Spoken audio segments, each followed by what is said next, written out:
this rat down.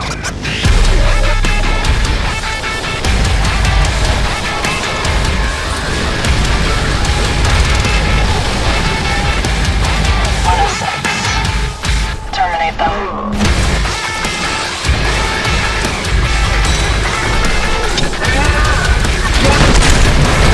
No survivors, 106. TREPANG2, TREPANG2, where the fuck to start with you? Should I compare it to the famous, inspirational, landmark FPS Fear, or First Encounter Assault Reconnaissance for short? Because according to literally almost every other review, this game is basically modern Fear. I can see why the comparison exists and is so prevalent, but damn, have people played any other FPS? TREPANG2 seemingly borrows ideas and mechanics from all kinds of FPS games, not just Fear, but I'll get into that soon enough. What TREPANG2 is a loosely related sequel to TREPANG1. And unless the stand-up credible folks over at the Steam forums are trolling us all, apparently TREPANG1 is a real 2D game about a sea cucumber.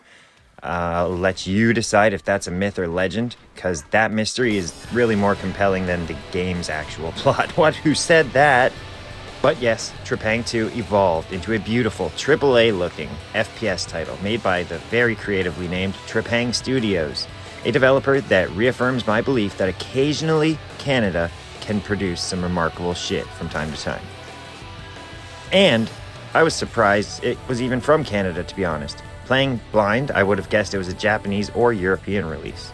So now, let's get the comparisons to Fear out of the way. Now, TREPANG2 seems most reminiscent of Fear due to certain mechanics such as fluid movement, bullet time, slow motion,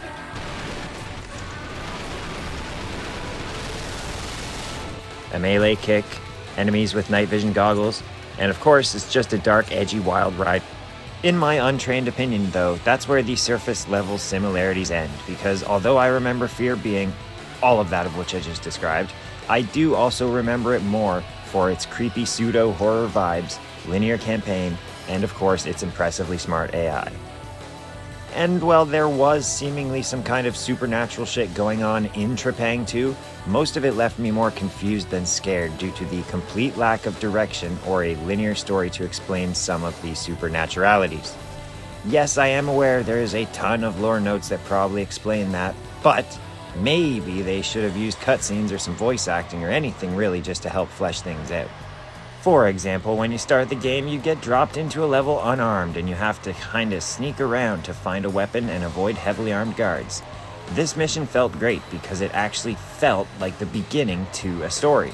But after, that mission structure turns into a hub world base level where you go to the briefing room and get to pick the missions in mostly whatever order you want, which really makes what little of a story they have seem to matter even less. It's almost like each mission is just a training exercise in a combat sim. But hold on a minute, the combat sim is actually in its own section of the game. I really wish they would have removed any trace of a story and made every quote-unquote mission just a separate combat sim exercise. I just feel like it would work better that way. But really, to make the base HQ work better, I feel like they should have just been quicker and less of a cold, dank maze of depression. The base is also empty. It has nothing going on, and if I remember correctly, the only other humans you see there are the guy at the desk and the boys waiting in the chopper, ultimately leaving these sections feeling boring, pointless, and lifeless. In my opinion, the briefing and loadout should have just been streamlined into 1 or 2 menu screens with information, and that's it. Now, I'm usually one of those people who say graphics and story don't matter at all. I'm all about the gameplay. And thank God TREPANG2 has some rock-solid, back-breaking gameplay. Otherwise, I wouldn't waste my time with it. But rest assured, if you are here for the gameplay and gameplay only, you'll probably have a good time. Upon selecting a mission at Base HQ, you get to the chopper and then fly to your destination. The missions in the game are really nothing to write home about either. They are all go here and kill everyone, or go here, collect a manila envelope, then kill everyone. And of course the classic defend this point or person while killing everyone. But that could be said of most any FPS, because just a flimsy mission objective is usually just a vessel to get you into the intense shooting action anyway.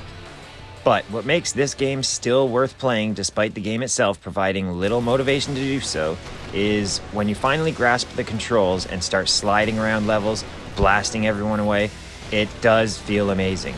It could be called Stress Relief the Game, or even Borrowed Mechanics Greatest Hits the Game. When you hit that slow-mo and throw your human shield over a guardrail, I guarantee it will put a smile on your face. And oh yeah, another sweet thing is when you stun an enemy, you can hit square to grab them as a human meat shield, which will absorb damage, or what I prefer to do is absorb some damage and then abuse the ragdoll physics and toss them all over the map. The controls of the game are what you would expect of a movement-based shooter like this, with only one major flaw. That flaw being recoil. I can't stress this enough. Everything about the controls feel great, except the recoil. From the sprinting to the sliding to the jumping, it all feels good. But I have found that with any gun that goes full auto, I might as well sit down cross-legged in front of the enemy, then hold the trigger so the recoil trails up his body into his head. Because it's terrible. Even when using the game's slow-mo bullet time, if you hold down that trigger, your crosshair will move up quick enough to ruin up any lined-up shot. It's the worst part of the entire game. Admittedly, it's not as bad with the semi-automatic weapons like the handguns and the shotguns, thank God. The recoil is so bad, it honestly limits about half the arsenal to me because the recoil is so bad, I just stick with the semis. Flawed recoil system aside, I hope y'all like Blood, because damn, Trepang is just awesome for being a modern game with actual removal of limbs and blood. With most games nowadays being centered around heroes who only knock out their enemies with colorful pows and blows, it is maniacally enjoyable to be knee-deep in Trepang's limbless dead enemies. So, the gameplay is visceral and awesome when you're not wrestling the recoil. Controls are tight. So tight! Story's MIA, but what about the guns? When do we get the freaking guns? Okay, so in TREPANG2 you have access to a small but respectable arsenal of guns. Not counting the DLC weapons, there's 8 guns in the base game, which can all be customized to a certain degree. You can change the paint job on the gun, the attachments, the barrels, grips, stocks, etc. You can also dual wield more guns than I expected, which is always fun and devastating despite the insane recoil. You can't mix and match them though, like you can in Serious Sam 4, which is kind of disappointing, but most of the gun changes felt kind of superficial to me anyways. Like changing the stock on my SPAS 12 didn't change the recoil, or changing to a red dot sight didn't make me more accurate. But admittedly, it is super badass to see the in-game model of your gun change instantly in front of your eyes.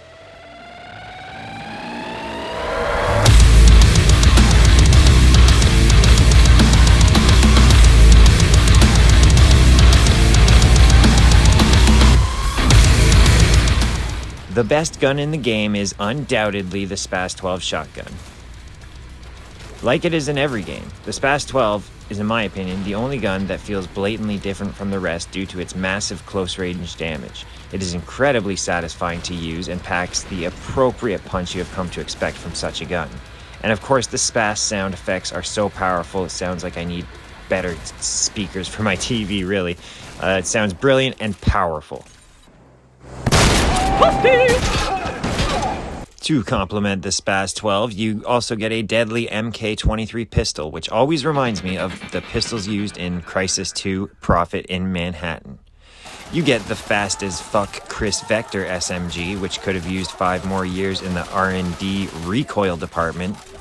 You get a DMR and an assault rifle, then you get the last few more specialized weapons like the grenade launcher, bolt gun, and of course, the game's own variation of the minigun.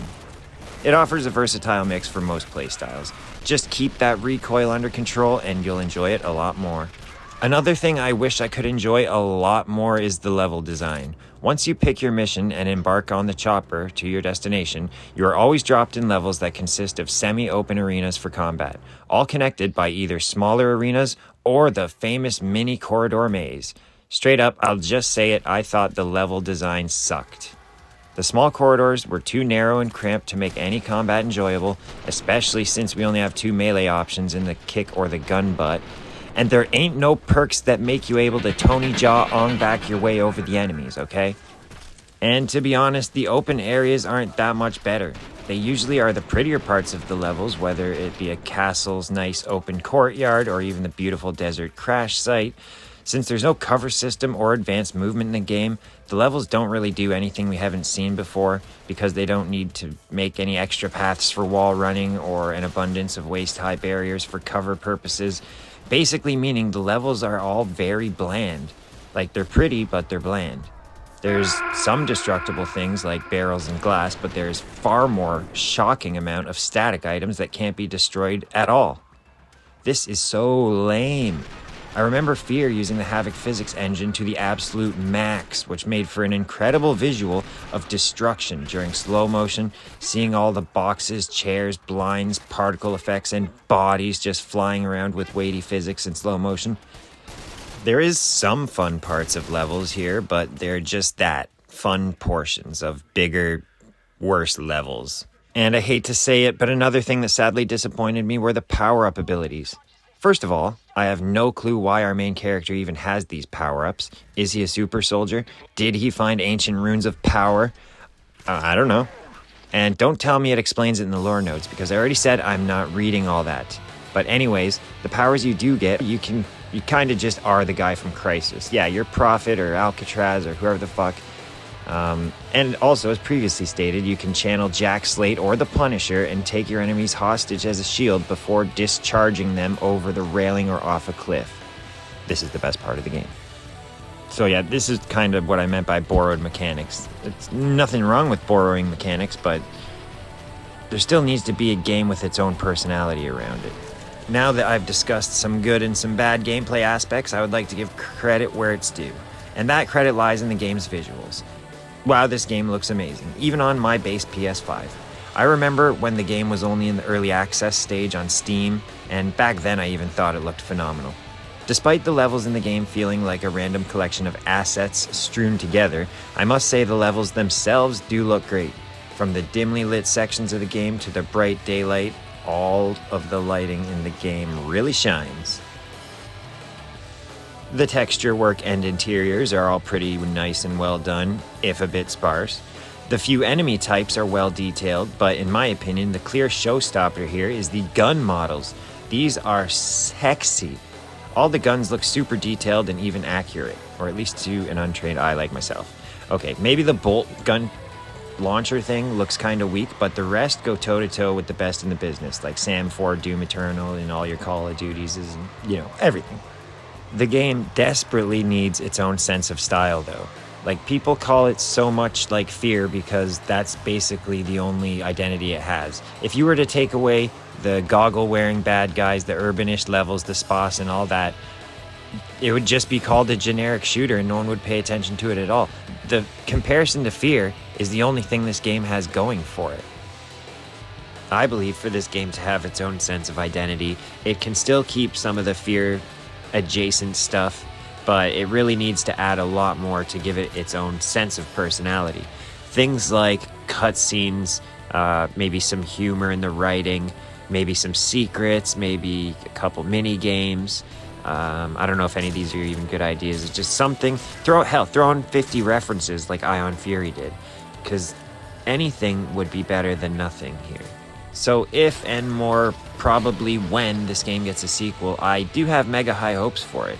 They have a super solid foundation here with TREPANG2, and if they can just change a few things like bad recoil, a more focused linear story campaign, and if they could just inject some actual personality into the game, it would do wonders for the game's individuality.